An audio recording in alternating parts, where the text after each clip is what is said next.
Hello, I'm Bonnie Browning, and I'm here at AQS Quilt Week in Paducah, and I'm with Linda Neal, who is a two-time winner at this show. She won a judge's recognition, and in this category, which is large wall quilts, Longarm Quilted, that's sponsored by Knowlting, and congratulations for the second time. Thank you. I was so excited.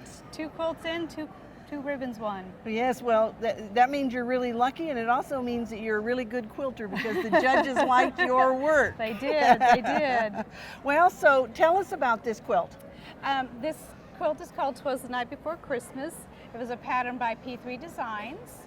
And now you told me that the border originally just went around this center section? Right, the border to the original quilt was just holly berries and green leaves that went around it, and I felt like it needed more. So she had redesigned a border to go just around this middle section as a wall hanging.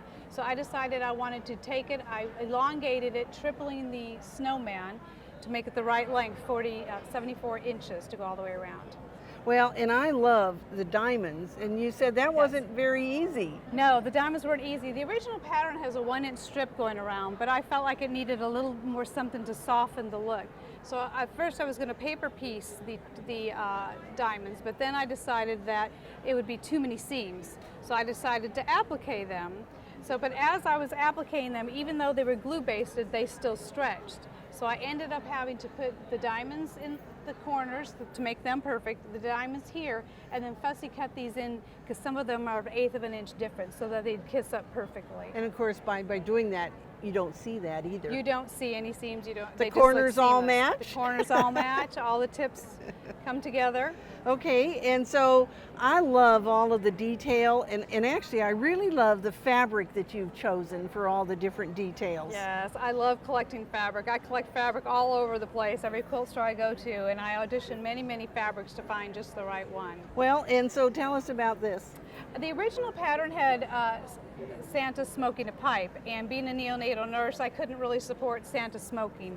So my friend Trish Stewart redesigned and drew a pretty scroll there.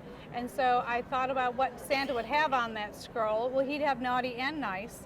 And I thought, who's nice? Well, my grandchildren should be on the nice list, and my daughter and my family members. And then we put the storybook villains, Cruella, Darth Vader, Gisela, some of the other villains that are out there on the list there.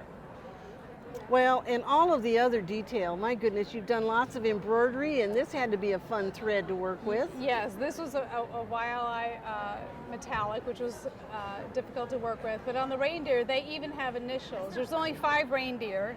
There's supposed to be 8, but only 5 made the cut this year for Santa. And so Rudolph starts with the R, and then I have Blitzen, Dancer, so each one has their initial on there. They have a little trim on here that has their initial on it. Very clever. The border has peppermints going around that were fussy cut with a special fabric that I found, and then I wanted to soften the look for the wrapper, so I used organza ribbon, gathering it and putting it on all of the peppermints. So it looked like they were all wrapped. So it looked like cellophane wrapping. Sure. Yeah. And then a lot of fussy cutting of fabrics, trying to make the ornaments look like old-timey ornaments. Okay, and now I know you have a quilter. Yes. Very good quilter. Very excellent quilter. And tell us who that is. Her name is Jackie Brown, and she lives in Caddo Mills, and I give her the quilt, and I give her time, and I just tell her to go for it. Well, and she's done lots of interesting background fills here, which really gives it looks different from the center, and the border looks different yet. So it adds a lot of texture and dimension to your piece, doesn't it? Yes, it does. Anything else that you want to tell us about it?